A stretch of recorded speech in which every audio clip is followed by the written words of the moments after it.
On the 14th of April, President Reagan gave the okay for direct action against military barracks, airfields, and terrorist training camps at Tripoli and Benghazi.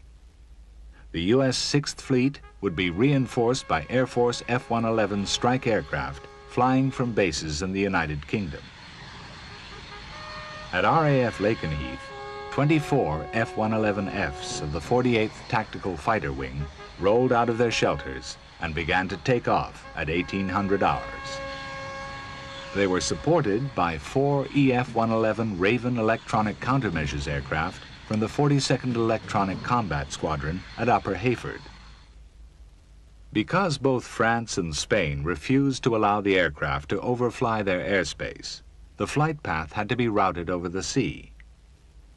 Meanwhile, the carrier groups also maneuvered into position for their own attacks. The F-111s used in the strike were all armed with the PAVE-TAC weapon system. This is a streamlined pod which rotates out from the aircraft's belly when in use.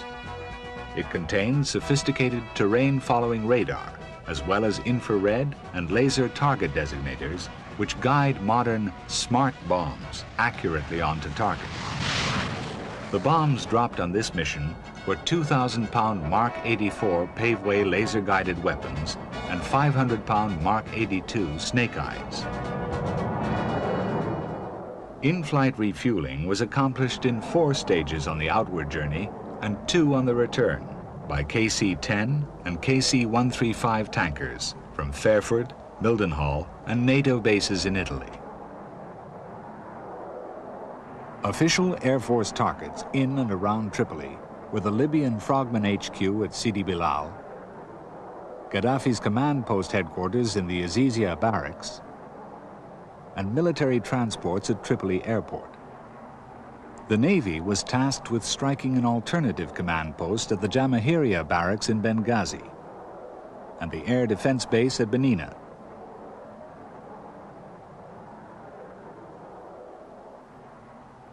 As the F-111s approached their targets, the PAVE-TAC pods were swung out in the terrain-following mode, and the laser designators switched on to warm up.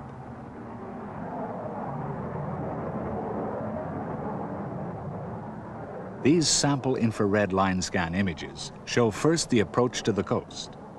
Next is the low-level bombing run on the Azizia barracks.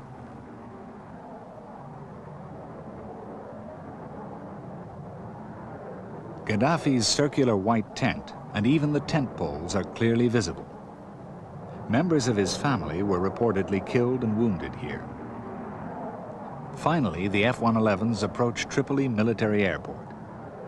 Here, 5 Ilyushin 76 transports on the ground are severely damaged by snake-eye retarded bombs. In the Libyan capital, the attack erupted. Libya possessed SA-3 and SA-5 surface-to-air missiles, and certainly fired many of her 23, 30, and 57mm anti-aircraft guns. Since the attack on Tripoli lasted only 11 minutes, and the defenses were not on alert, most of the fire loosed off by the defenders was certainly much too late, the gunners and rocket men actually firing wild. Despite the use of precision bombing methods, some weapons landed off target in a number of city areas.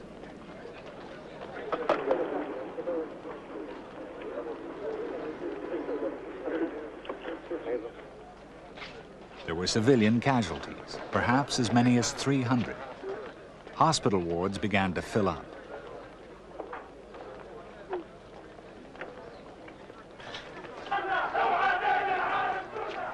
The exasperated Libyan militias vented their anger.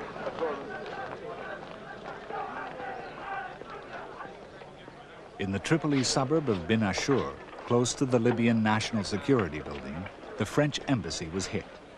The Swiss and Iranian embassies were also slightly damaged. It is probable the damage was also caused by Libyan SAMs, which had missed their targets, falling back to earth.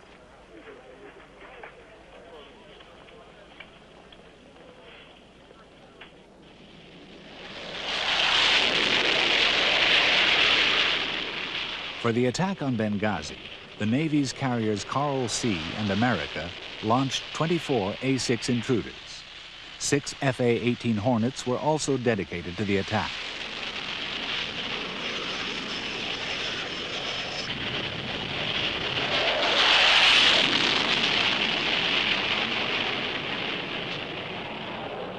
Main strike was provided by the intruders, mostly armed with 750-pound bombs.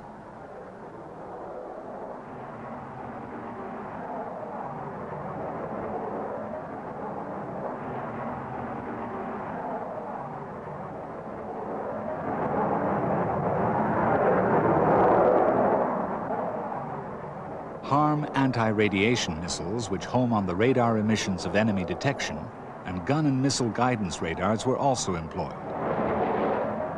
And these certainly accounted for a complete missile battery south of Benghazi.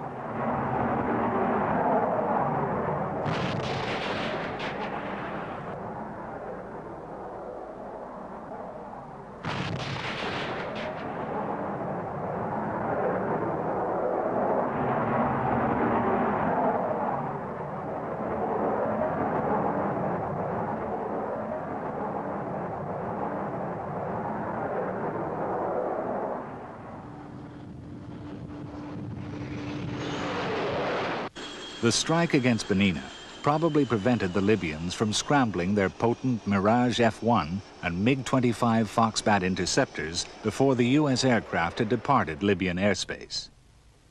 In all, both raids actually lasted only 13 minutes. Shortly afterwards, one F-111 was reported downed, and a search and rescue mission was launched from the carriers. Unfortunately, the two-man crew were lost. Major Fernando Ribas Dominici and Captain Paul Lawrence were subsequently awarded posthumous air medals. The remainder of the strike force returned safely to their bases, although one F-111 had to divert to Rota in Spain because of an overheating problem. The first F-111 touched down back at Lakenheath at 0630 hours the following morning. Mission accomplished.